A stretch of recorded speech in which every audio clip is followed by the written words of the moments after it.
am B. Prahlad, studying second standard. Today I am going to tell you a story of the fox and the crane. One day, a selfish fox invited the crane for dinner. The crane was very happy. She reached the fox house on time and knocked the door with a long beak. The fox took her to the dinner table and served some soup in 2 shallow bowls. The bowl was too shallow for the crane. The crane do not have soup.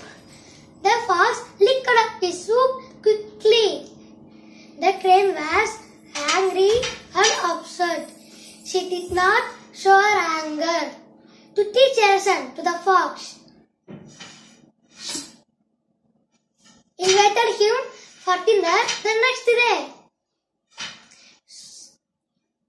She too served soup in 2 tall narrow vessels.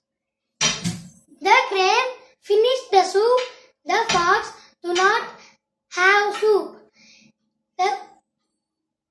The fox realized his big mistake. The moral of the story is a selfish